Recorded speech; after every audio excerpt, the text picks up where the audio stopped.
महाकुंभ 2025 के औपचारिक आयोजन से पहले देश दुनिया के तमाम श्रद्धालु प्रयागराज आ रहे हैं, संगम में डुबकी लगा रहे हैं। उत्तर प्रदेश की योगी आदित्यनाथ सरकार ने भी इस बार महाकुंभ के आयोजन को लेकर तमाम स्तर पर बड़ी तैयारियां की हैं।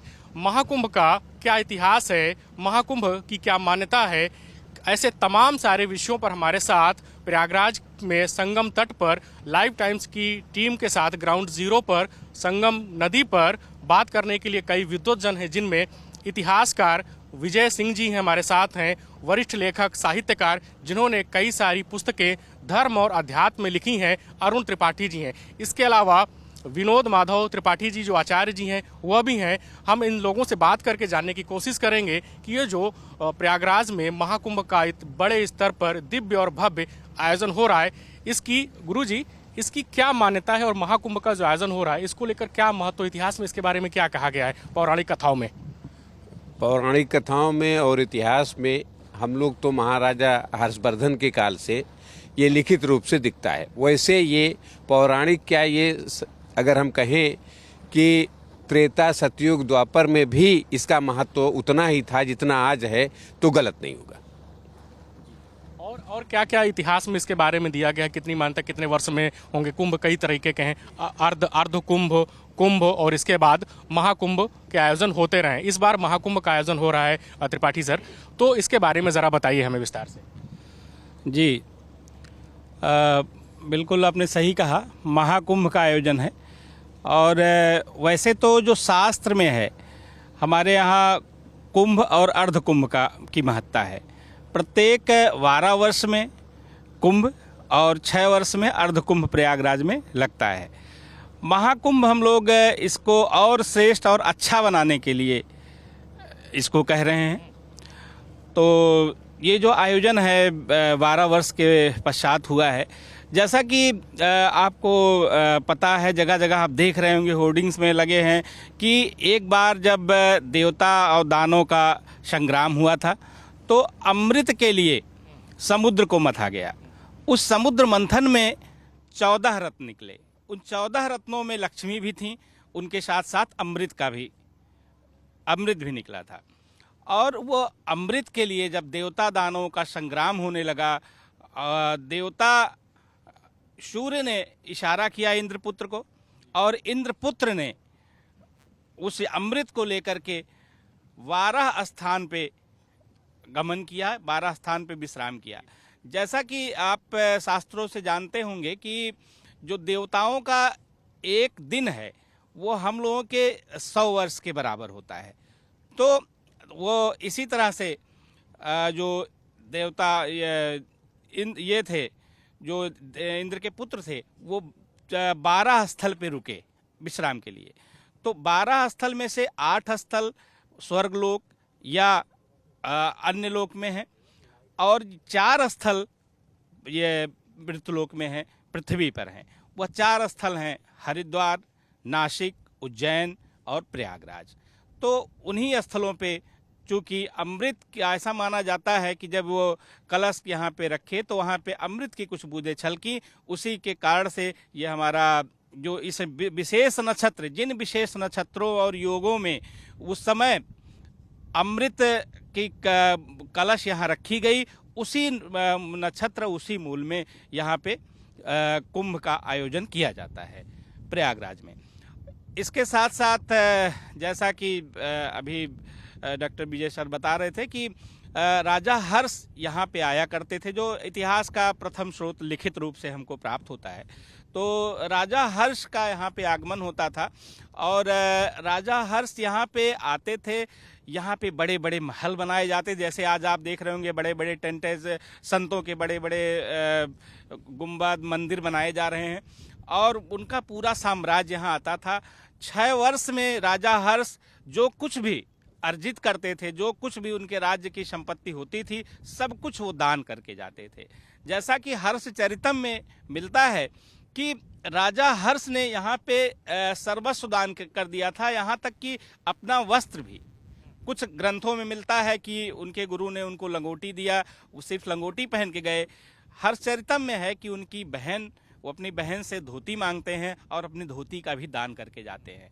तो ऐसे दानवीरों की ये धरती रही है, चूँकि लिखित स्रोत वो मिलता है और तब से ये परंपरा बनी रही है। और यहाँ पे सारे लोग आज भी बड़े बड़े लोग दान के लिए, लोगों के भोजन की व्यवस्था, तमाम तरह से श्रद्धालुओं को सुविधा पहुंचाने के लिए लोग आते हैं और अपना बहुत कुछ दान करके यहाँ पे जाते हैं और भगवती गंगा में डुबकी लगाते हैं और मुक्ति की आकांक्षा से मुक्ति प्राप्त करते हैं।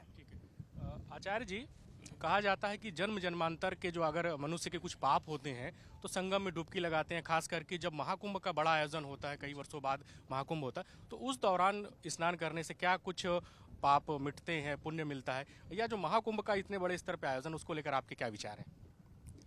देखिए, कहा गया है कि सूर्य चंद्र गुरुणांच संयोगात कुंभ जायते। भगवान सूर्य नारायण और चंद्र और गुरु, इन तीनों का जब संयोग होता है तो कुंभ का आयोजन होता है। और प्रत्येक, जैसा कि हमारे त्रिपाठी जी ने बताया कि 4 स्थानों पर यहाँ कुंभ मनाया जाता है, तो वो चारों स्थान सूर्य चंद्र और बृहस्पति के ही आधार पर हैं। तो जब सूर्य और चंद्रमा और बृहस्पति अमावस्या के दिन ये सारे वृष राशि पर एकत्रित हो जाते हैं, उसी समय प्रयागराज में कुंभ मनाया जाता है। और कुंभ का तात्पर्य है कलश, जैसा कि त्रिपाठी जी ने आपको सारी कथा पौराणिक बात बताई। और समुद्र मंथन से जब अमृत प्राप्त हुआ, कुंभ प्राप्त हुआ, धन्वंतरी महाराज जी ने कुंभ लेकर के प्रकट हुए 14 रत्नों में। तो देवता और असुरों का विवाद, इन चारों स्थान पर, यहाँ मृत्युलोक में 4 स्थान पर अमृत का बूंद टपका और उसी अमृत की प्राप्ति के ही लिए, अमृत की प्राप्ति के ही लिए यहाँ पर इन स्थानों पे कुंभ का आयोजन होता है। रही बात, आपने बताया कि इसका फल क्या प्राप्त होता है, तो फल के लिए ऋग्वेद इसका डिंग डिंग घोष कर रहा है। फल की कैसे प्राप्ति होती है, तो कहते हैं कुंभी पर्व या व्यपिष्ठा यज्ञायुज्य रज्जति विसिक्ता। कहते हैं कुंभ के विषय में प्रयागराज की इतनी बड़ी महिमा है कि यह तीर्थों का राजा है। धर्म अर्थ काम मोक्ष यहाँ से ही प्राप्त होता है। और धर्म अर्थ काम मोक्ष की जो चारों पुरुषार्थ की प्राप्ति अन्य तीर्थों में भी है, तो वो बिना प्रयागराज की आज्ञा के कोई भी तीर्थ इसकी अनुमति नहीं दे सकता है। इतना बड़ा महात्मा है प्रयागराज। और दान के विषय में बताया गया है कि यहाँ जो व्यक्ति आकर के सत्कर्म करता है, पुण्य करता है, दान करता है, यज्ञ अभिषेक, प्रयागराज का तो महात्म्य ही है कि जहाँ प्रकृष्टम यागम प्रयागम, जहाँ पर बहुत बड़े बड़े यज्ञ, ब्रह्मा बाबा ने 10 अश्वमेध यज्ञ यहाँ किया है। और उन 10 अश्वमेध यज्ञ की इसीलिए दशाश्वमेध घाट यहाँ बना हुआ है। 10 अश्वमेध यज्ञ होने के नाते ही दशाश्वमेध नाम पड़ा है। और एक से एक विशिष्ट जहाँ यज्ञ होते हों उसी का नाम प्रयाग है। और यहाँ आप इस महाकुंभ के आयोजन के पर्व पर आप देख रहे हैं प्रत्येक शिविरों में, वो चाहे छोटे शिविर हो चाहे बड़े शिविर हो, एक से एक यज्ञों का आयोजन और अति विलक्षण यज्ञ का आयोजन यहाँ हो रहा है। बड़े बड़े महापुरुष सब यहाँ पधारे हुए हैं।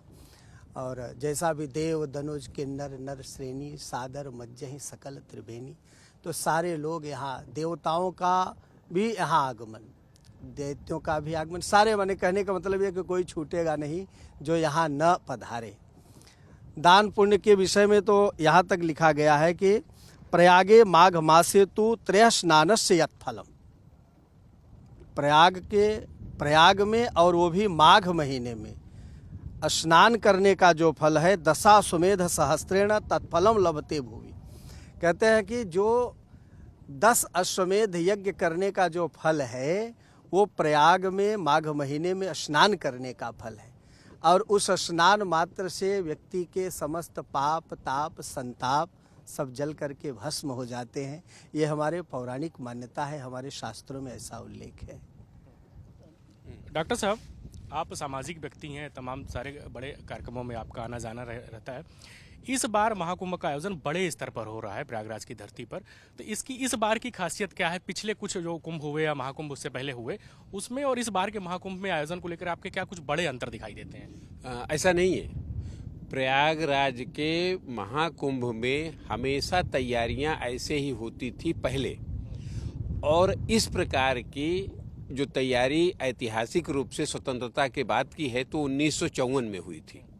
1954 में भारत के प्रधानमंत्री, भारत के राष्ट्रपति तो यहाँ आके कल्पवास किए थे, और उत्तर प्रदेश के मुख्यमंत्री उसी प्रकार से प्रयाग बार बार आके समीक्षा करते थे जैसे आज के मुख्यमंत्री जी कर रहे हैं। बल्कि हम ये कहना चाहेंगे कि पंडित संपूर्णानंद जी ने जिस तरीके से प्रयाग के महाकुंभ की स्वतंत्रता के बाद कल्पना की थी, वो कल्पना पूरी तरीके से विक्षिप्त होती जा रही थी या वो लुप्त होती जा रही थी। और हम अब ये कहने में संकोच नहीं कहेंगे कि कुंभ जो महाकुंभ हुआ करता था वो केवल यहाँ के स्थानीय लोगों का कार्यक्रम बन के रह गया था। अंतर्राष्ट्रीय जो इसकी पहचान थी वो खोती जा रही थी। और पंडित संपूर्णानंद जी के बाद, डॉक्टर राजेंद्र प्रसाद जी के बाद, यहाँ तक कि उस समय के तत्कालीन प्रधानमंत्री पंडित नेहरू जी भी कुंभ में आए थे। ये पहला कुंभ है 2017 में जिसकी शुरुआत हुई, और ये इस समय महाकुंभ हो रहा है जिसमें भारत सरकार ने और उत्तर प्रदेश सरकार ने उसी तरीके से आत्मीयता और इसके प्रति श्रद्धा और समाज के लोगों के प्रति इसकी वास्तविक पहचान जागृत करने की जो कोशिश की है वो भारतीय सनातन संस्कृति और भारत की रक्षा करेगी। बहुत सारे लोग बहुत सारी टिप्पणियां हमारे धर्म स्थानों पे और धार्मिक आयोजनों पे करते रहे हैं।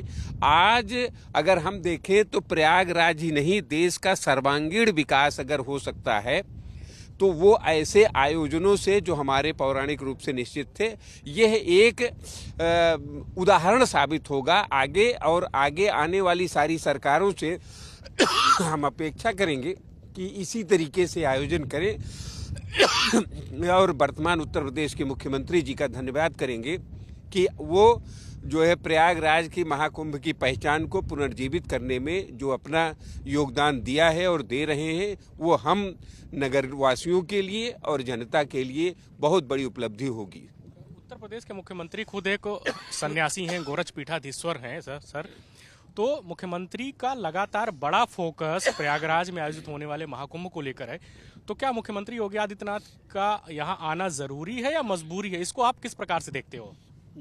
इस पे तो हम आपसे ये कहना चाहेंगे कि मुख्यमंत्री का ये इच्छा जरूर होनी चाहिए कि प्रयाग का कुंभ दिव्य और भव्य हो, लेकिन बार बार आके उनको कार्यों की समीक्षा करनी पड़े, ये उनके अधीनस्थ अधिकारियों, मंत्रिमंडल के सदस्यों और हम प्रयाग के जागरूक जनता के लिए अच्छी बात नहीं है।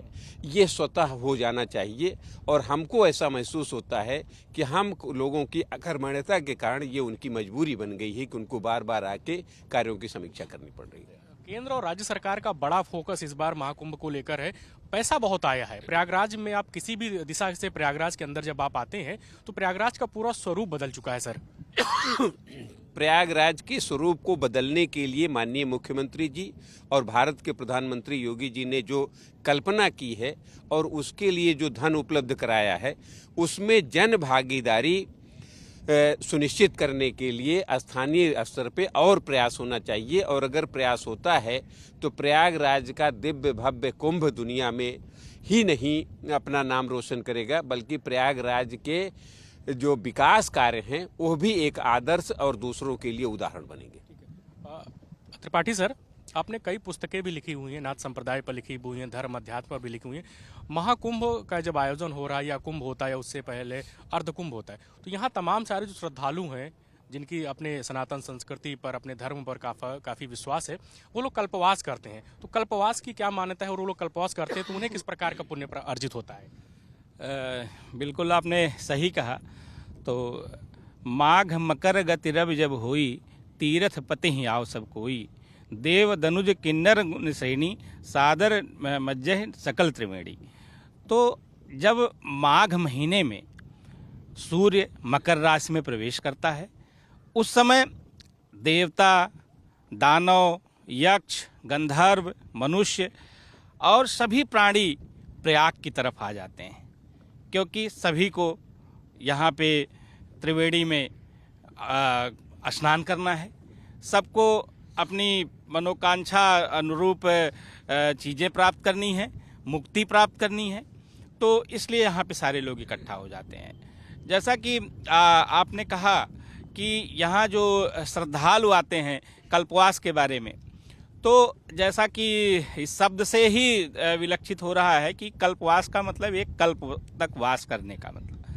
ये 1 माह तक जो प्रायः यहाँ पे लोग करते हैं वो ये है कि पौष महीने की पूर्णिमा से लेकर के माघ की पूर्णिमा तक कल्पवास का विधान है। इस वर्ष के कुंभ में पौष पूर्णिमा चूँकि 13 जनवरी से शुरू हो रही है और 12 फरवरी को माघी पूर्णिमा का समापन हो रहा है। तो इस तरह से पूरे माघ मास पर्यंत यहाँ पे कल्पवास लोग करेंगे और कल्पवास की बड़ी ही अच्छी और बड़ा ही कठिन, आप कह लीजिए तप, इतनी ठंडक में आप देख रहे हैं कितनी ठंडक यहाँ पे है।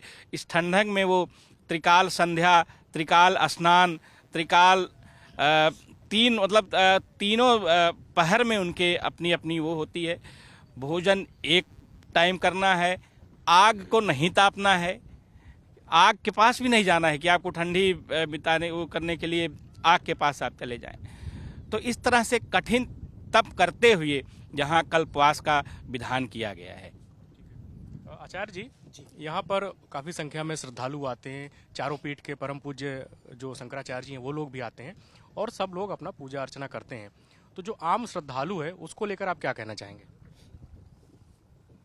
देखिए, आम श्रद्धालुओं के साथ तो बस वही सद्भावना जुड़ी हुई है और इसी कामना से यहाँ लिखा गया है, कहते हैं कि माघ मासे गमिष्यन्ति गंगा यमुन संगमे। माघ महीने में गंगा यमुना सरस्वती के संगम में जो जाता है तो क्या करते हैं, तो कहते हैं ब्रह्म विष्णु महादेव रुद्रादित्य मरुद्गणा। यहाँ सामान्य जो महापुरुषों की बात तो आपने बताई ही, सब सारे पीठों के शंकराचार्य, सभी आचार्य महामंडलेश्वर, सभी महामंडलेश्वर सब तो आए ही हैं, लेकिन ब्रह्मा विष्णु मरुद्गण यह भी इस तीर्थराज प्रयाग में इस समय उनकी उपस्थिति होगी। और जहाँ ये सारे लोग आ रहे हैं और वहाँ पहुँच करके स्नान करना, वहाँ पहुँच करके कल्पवास करना, ये तो बहुत महत्वपूर्ण की बात है ही है। इसलिए बताया गया है कि दशा स्वमेध यत्रैव ब्रह्मणा प्राक प्रकारिता। ब्रह्मा बाबा ने इस जगह पर यज्ञ किया, उसके बारे में तो आपने सुना ही। और इसके लिए कहते हैं तस्मात् प्रयाग नामना ही विस्तृतः मुक्तिदायक। ये प्रयाग का जो विधान बताया गया ये मुक्ति का क्षेत्र है और मुक्ति के आपने और भी अन्य तीर्थों के बारे में बताया गया है, सप्तपुरियाँ हैं, मुक्तिदायक हैं। अयोध्या, मथुरा, माया, काशी, कांची, अवंतिका, पुरी, द्वारावती चैव सप्तैता मोक्षदायिका। तो ये सब मोक्षदायिका है। ये मुक्ति कहने का मतलब यद गत्वा न निवर्तन्ते तद धाम परम मम, भगवान ने कहा है। मुक्ति का तात्पर्य है कि यहाँ से जहाँ से जाने के बाद फिर वापस न आवे, उसी का नाम मुक्ति है। धर्म, अर्थ, काम, मोक्ष, ये चारों पुरुषार्थ यहाँ उपस्थित हैं और ये चारों पुरुषार्थों की प्राप्ति के लिए यह प्रयाग क्षेत्र का विधान है। प्रयाग क्षेत्र की महिमा है, जहाँ पर 4 पदार्थ भरा भंडारू। 4 पदार्थ क्या है? वो धर्म है, अर्थ है, काम है और मोक्ष है। तो धर्म, अर्थ, काम, मोक्ष ये मनुष्य का जो है मूल उद्देश्य। धर्मार्थ काम मोक्षाणाम आरोग्यम मूल साधनम कहा गया है। हमारा आपका यहाँ जो जन्म हुआ है वो इन्हीं चारों पुरुषार्थों की प्राप्ति के लिए है और इन्हीं चारों पुरुषार्थों की प्राप्ति के लिए ये तीर्थ हैं, भगवान के अवतार हैं।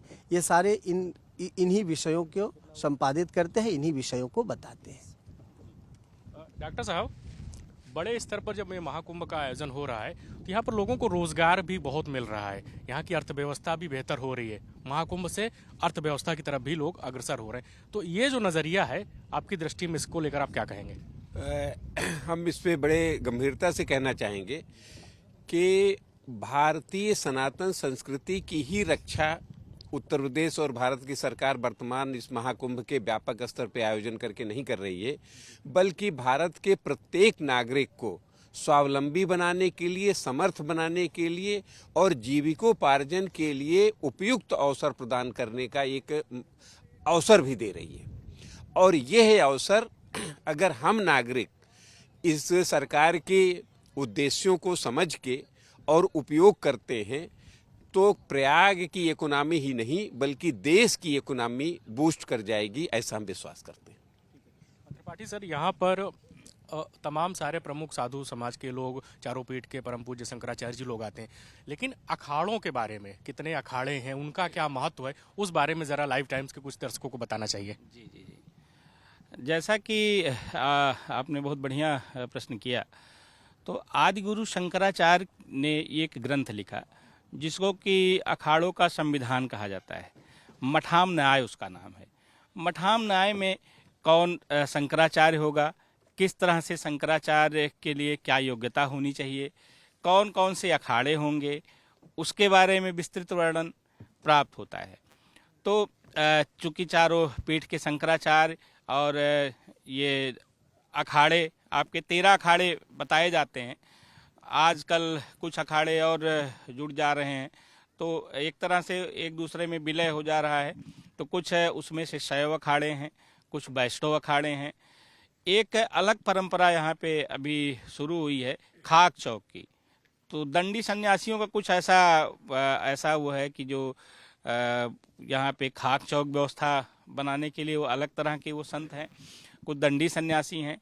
एक बहुत इम्पॉर्टेंट बात जो कि आपसे हम कहना चाहेंगे, प्रयागराज में हम हैं, तो जो आदिगुरु शंकराचार्य का जो डिमडिम शुरू हुआ था, उसमें जो पहला पड़ाव उनका जो था वो प्रयागराज का यही क्षेत्र था जहाँ पे इस समय हम लोग बैठे हुए हैं। यही अक्षयवट का किनारा था। यहीं पे कुमारिल अपने शरीर को भूसे में जला रहे थे और जगत गुरु शंकराचार्य उनसे मिलने आते हैं और उनके प्रश्नों का जवाब देते हैं, जहाँ से कि सनातन धर्म की पूर्णतः स्थापना का एक फिर से पुनः उसको जागृत करने का स्रोत बनता है। इसलिए यह माना जाता है, यह भी स्रोत है कि जो आज का एक महाकुंभ है, ये आदि गुरु शंकराचार्य ने भी पूर्णतः शुरू कराया। और इसमें हमारे जो चारों पीठों के शंकराचार्य हैं, महामंडलेश्वर हैं, उनकी बहुत ही महत्वपूर्ण स्थान होता है और प्रशासन भी उनका बड़ा सम्मान के साथ और बहुत अच्छे से उनको प्रवेश करते समय भी स्वागत करना, उनके लिए विशेष व्यवस्थाएं करना, ये सारी चीज़ों का ध्यान दिया जा रहा है। वो हम लोगों के लिए परम पूजनीय है और जो श्रद्धालु आते हैं वो भी उनका दर्शन और आशीर्वाद पाने के लिए लालायित रहते हैं। हमारे साथ एक और विद्वत जुड़े हैं, राजेश मिश्रा जी हैं, उनसे बात करके जानने की कोशिश करेंगे। यहाँ पे तमाम जो अखाड़े के साधु सन्यासी आते हैं, तमाम सारे जो प्रमुख महामंडलेश्वर हैं, वह लोग और तमाम सारे जो नागा सन्यासी हैं, वो लोग जब शाही स्नान होता है वो लोग पहले स्नान करते, इसके बाद में जो आम श्रद्धालु वो शाही स्नान या संगम में डुबकी लगाने का काम करते। तो इसके पीछे की जो मान्यता है, इसके पीछे का जो इतिहास है, इसके बारे में जरा बताइए। महोदय, जितना पुराना प्रयागराज का इतिहास है उससे कम का इतिहास पुराना नागाओं का नहीं है। यद्यपि यह माना जाता है कि नागाओं का जो नागा सुरक्षा, जो नागा आए, अस्तित्व में आए, वो भगवान शंकराचार्य के द्वारा बनाए गए, लेकिन इसके पूर्व में ही पुराणों में ऐसा मत आता है कि वो दिगंबर वेश में पहले भी लोग रहते थे और सनातन धर्मावलंबी सनातन धर्म की रक्षा के लिए सदैव ही वो तत्पर रहे हैं। जो मूल विषय है, जो मूल भावना है उनके प्रथम स्नान की, ये माना जाता है कि संत और जिस तरह की पवित्र यहाँ पर पवित्र नदियाँ हैं जो पाप हरण का कार्य करती हैं, जब संत समागम हो जाता है तो इनके संगम से जो अमृत तत्व निकलता है, वह शक्ति भक्ति का तत्व हो, ज्ञान का तत्व है, मिलकर ही अमृत कुंभ का निर्माण करता है। बहुत धन्यवाद आप सभी विद्वतजनों का। तो ये तमाम सारे विद्वतजन थे जिन्होंने महाकुंभ के महत्व, इतिहास या उसकी जो मान्यताएं हैं, उसका जो महत्व है, उसके बारे में लाइव टाइम्स के लाखों दर्शकों के साथ अपने अपने विचार साझा किए। वीडियो जर्नलिस्ट सुंदरम केसरी के साथ धीरज त्रिपाठी, प्रयागराज।